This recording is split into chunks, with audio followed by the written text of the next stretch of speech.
सास बहू का प्यार। आज की कहानी एक अनोखा रिश्ता जो समाज में नई सोच लेकर आएगा। इस कहानी में हम जानेंगे कि कैसे एक सास ने एक माँ होने का फर्ज निभाया, अपनी विधवा बहू को पढ़ा लिखा कर इस काबिल बनाया कि समाज में उसे ताने मारने वाले और उसका साथ छोड़ने वाले उसके मायके वालों को भी एक नया सबक सीखने को मिला।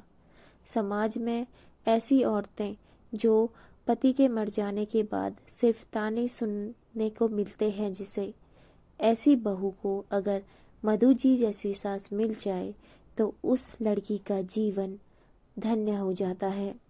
इस कहानी में हम आपको यही बताएंगे कि किस तरह एक सास ने अपनी इस फैसले से समाज को एक नई राह दिखाई है।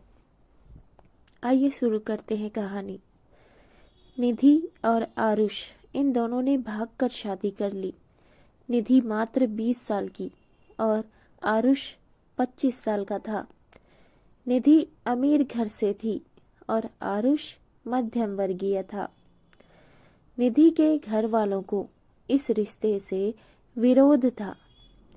उसके पिता को निधि के लिए अमीर लड़का चाहिए था। वैसे भी निधि के पापा के मुताबिक उसकी शादी करने की उम्र भी नहीं थी। थोड़ी सी समझ आने पर वह आरुष को भूल जाएगी, ऐसा निधि के पिताजी को लगता था। आरुष के माता पिता को इस शादी से कोई दिक्कत नहीं थी। निधि की पढ़ाई पूरी हो और आरुष को भी अपने करियर पर अच्छे से ध्यान देना चाहिए, ऐसी उनकी इच्छा थी। बाद में वक्त आने पर वह निधि के माँ पापा से बात करेंगे, ऐसा आरुष के माता पिता ने आरुष को बोला था। एक बार निधि और आरुष को बाहर घूमते हुए निधि के भाई ने देख लिया। निधि को जबरदस्ती घर लेकर गया। उसके घर एक ही तमाशा होने लगा। उन्होंने निधि का घर के बाहर जाना बंद करवा दिया। लास्ट में संधि देखकर उन दोनों ने भागकर शादी कर ली। निधि के घर वालों ने उससे सारे रिश्ते तोड़ दिए। तुम कभी भी खुश नहीं रहोगी, ऐसा उसे बद्दुआ दी। आरुष के घर वालों को उनका विरोध नहीं था, पर उन दोनों ने लिया हुआ निर्णय उसके माँ पापा को पसंद नहीं आया। हमें एक बार बताया तो होता, हम कोई ना कोई मदद कर सकते थे। हम निधि के घर वालों से इस बारे में बात करते, ऐसा उन्होंने अपने बेटे आरुष को कहा। पर अब जो हुआ सो हुआ। उन्होंने निधि को बहू के रूप में स्वीकार किया। निधि और आरुष को लेकर वह निधि के मायके में भी गई, पर निधि के पापा तो एक ही बात पर अड़े हुए थे। उनको निधि का चेहरा देखना भी पसंद नहीं था। पापा के खिलाफ जाने में माँ की हिम्मत नहीं हो रही थी। निधि के लिए अब मायका पूरी तरह से छूट गया था। धीरे धीरे निधि का आरुष के घर में मन लगने लगा। अब अपना जो कुछ भी है वह यहाँ पर ही है, यह उसे समझ आ गया था। निधि बड़े लाड़ प्यार से बड़ी हुई है। उसे कोई भी काम की आदत नहीं थी। हमें ही उसे सब कुछ सिखाना पड़ेगा। इसकी आरुष की माँ को यानी निधि की सास मधु जी को अच्छे से पता था। सब कुछ अच्छा चल रहा था, पर नियति के मन में कुछ अलग ही चल रहा था। उनकी शादी को जैसे तैसे 1 साल हुआ था और एक एक्सीडेंट में आरुष दुनिया छोड़कर चला गया।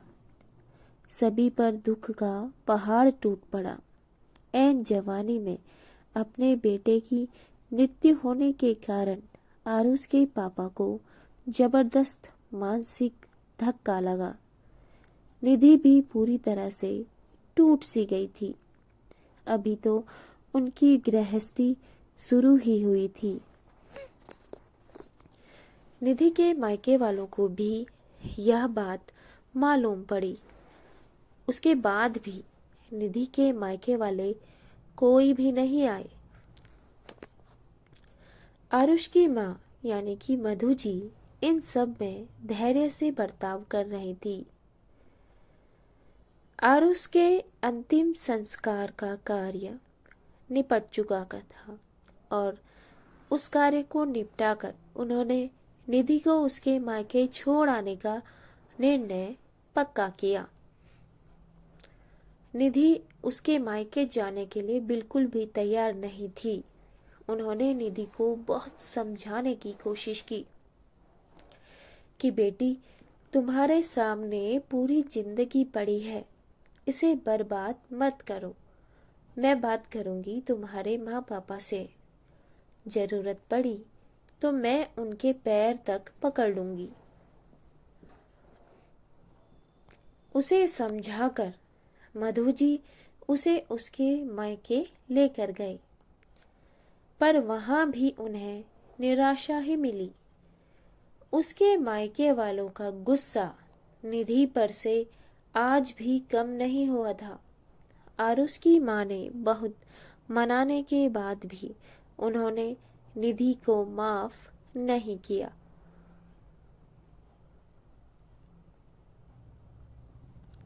उसके पापा ने कहा, आपको वह बोझ लग रही होगी तो जाकर उसे कुएं में ढकेल दो।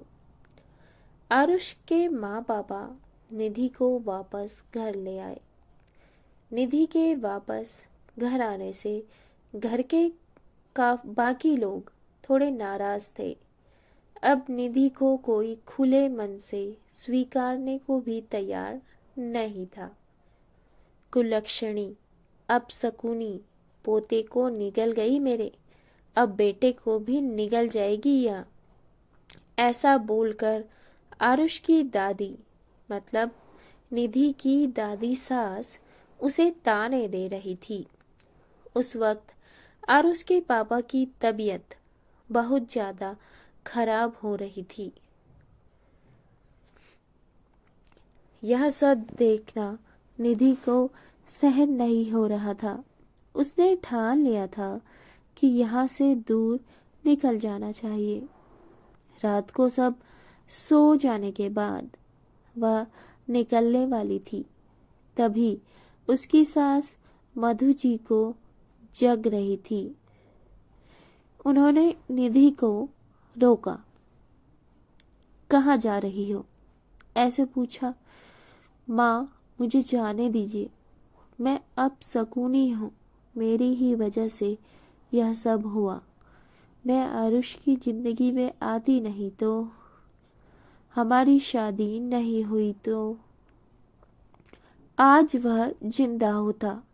पापा की भी यह अवस्था होती नहीं। मुझे जाने दीजिए, मैं यहाँ नहीं रह सकती। वक्त आने पर आत्महत्या कर लूंगी, पर अब यहाँ नहीं रहूंगी। सच में मेरे यहाँ आने से इस घर की सारी खुशियाँ चली गई। मुझे कोई अधिकार नहीं है यहाँ रहने का। निधि रोते रोते सब बोल रही थी। मधु जी ने उसे पहले शांत किया। निधि, तुम दोनों मिले नहीं होते तो तुम्हारी शादी हुई नहीं होती तो उस दिन उस ट्रक ड्राइवर ने नशे में गाड़ी नहीं चलाई होती तो रास्ते पर लोगों ने आरुष को वक्त पर हॉस्पिटल में ले गए होते तो। बहुत तो है बेटा, और अब वक्त निकल गया है इन सब बातों का विचार करने का। आरुष तो मेरा बेटा था, मेरी क्या अवस्था हुई होगी इन सब में। एक बार तो विचार किया क्या तुमने? वह तो चला गया और अब तुम भी छोड़कर चली जाओगी मुझे। निधि, तुम मुझ पर बोझ थी, इसीलिए मैं तुम्हें तुम्हारे मायके छोड़ने नहीं गई थी, बल्कि तुम्हारे सामने तो पूरी जिंदगी पड़ी है। किसी के चले जाने से हम जीना तो नहीं छोड़ देते।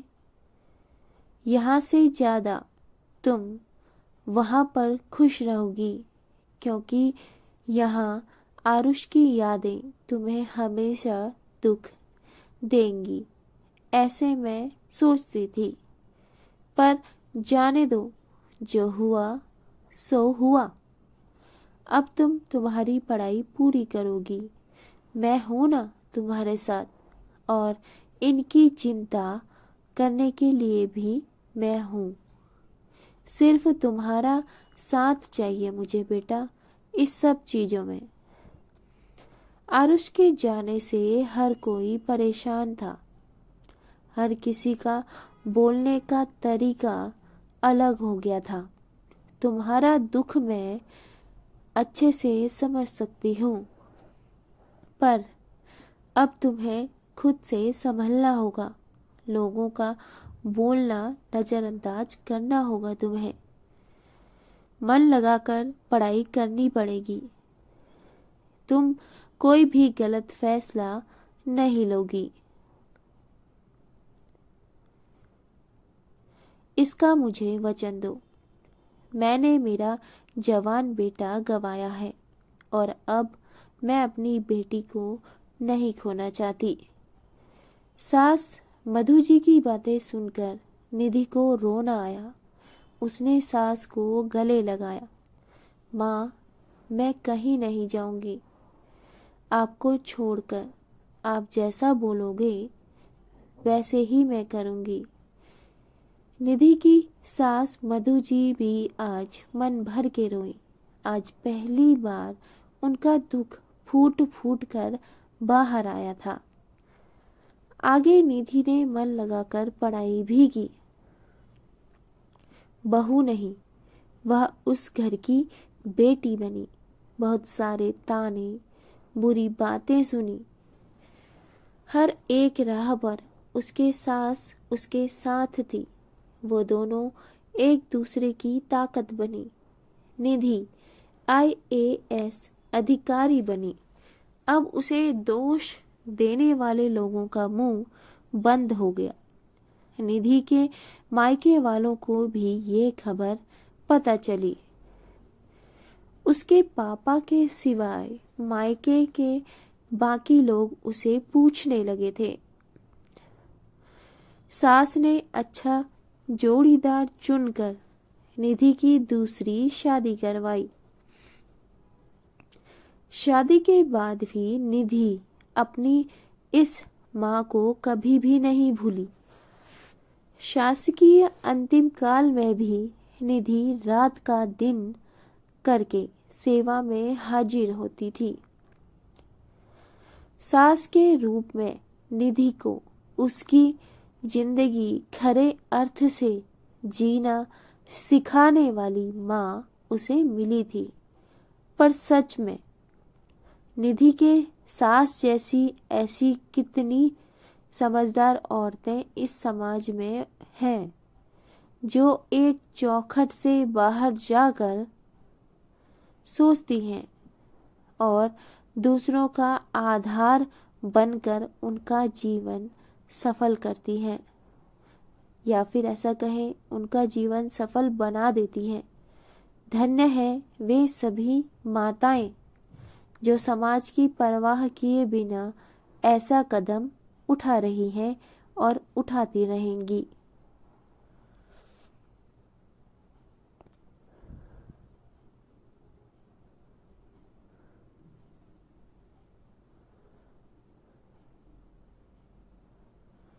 इसीलिए कहा जाता है कि एक स्त्री चाहे तो कुछ भी कर सकती है, लोगों की सोच की फिक्र किए बिना अपना अस्तित्व बना सकती है, साथ ही अपने हक के लिए लड़ सकती है। एक स्त्री आज के दौर में इतनी सक्षम है कि वह कुछ भी कर सकती है।